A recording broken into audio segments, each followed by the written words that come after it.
Street Talk! Yeah! Welcome to Street Talk. I am your host, Jason, and this is for Thursday, October the 16th.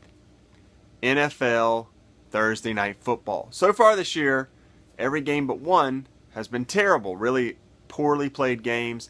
We were given a reprieve last week with Indianapolis at Houston.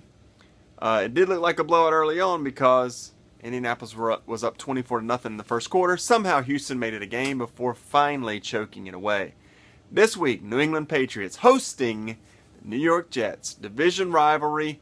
How's it going to go? Well, the prop is, will New England win by 10 or more versus the Jets win or single-digit loss? Checking the line, right on the number, Patriots favored by 10. Probably exactly what I would have predicted before the line came out. Now, the Jets, you know the story. Geno Smith, terrible. Can't keep the time right. He's going to movies when he's supposed to be studying game film.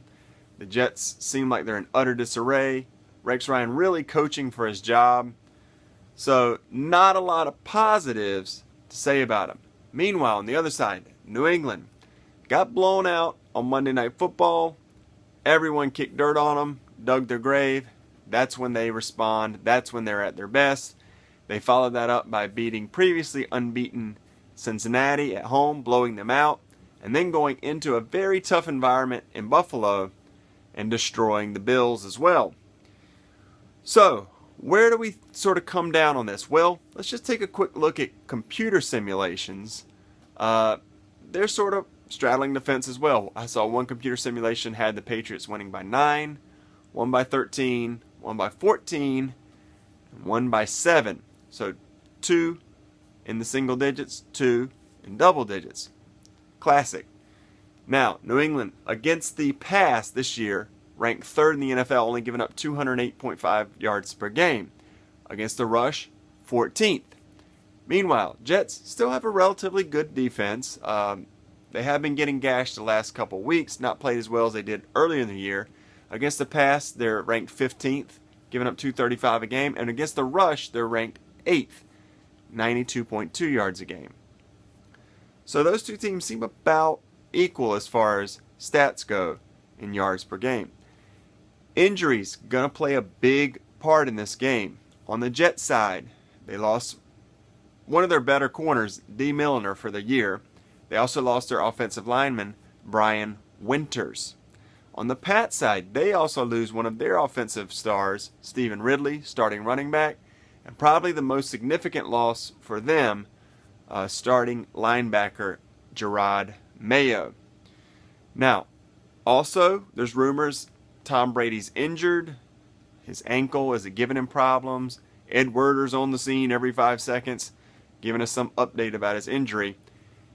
He allegedly was really touch and go about even playing in the Buffalo game last week after he reportedly rolled his ankle on an offensive lineman in practice so bad that he could barely walk. Of course, he went out and threw for 360 yards and 4 touchdowns, so maybe he has a little bit of Larry Bird syndrome. You injure him, he's going to come back and play even better. Meanwhile, Geno Smith, again, the struggles are well documented, only completing 57% of his passes this year, 6 touchdowns, 7 interceptions, a 69.7 QB rating. Really, really awful stats. Here's what I'm going to say. I think the Jets cover this prop. I have no confidence either way. I could see the Patriots blowing them out, and I could see the Jets keeping this close. And let me tell you why. This really, really reminds me of their game last year. Last year, week 2, Patriots hosting the Jets. Jets come in 10.5-point underdogs. They lose the game 13-10. It was rainy. The field was sloppy. The exact conditions that are predicted for Thursday night's game is eerily similar. No one gave the Jets a chance. They were double-digit underdogs. Geno Smith was just as bad as he is now. And yet they somehow managed to keep it close. They kept the Patriots really out of the end zone. They did run a trick play to get Aaron Dobson a touchdown. But beyond that, they were really held in check. that would mean the Jets outscored them, take out that trick play, 10 to 7, or I'm sorry, 10 to 6. So can the Jets keep it close? Again, if you have a medium streak or higher, I would actually skip this game. I know the sheep are going to be on the Patriots because they've looked great the last 2 weeks. The Jets have looked terrible all year. The Jets for the year 0-5 and 1 versus the spread, so they haven't covered a single spread yet this year. And Thursday night games do have a propensity to be blowouts. Like I said, they've all been blowouts except for last week.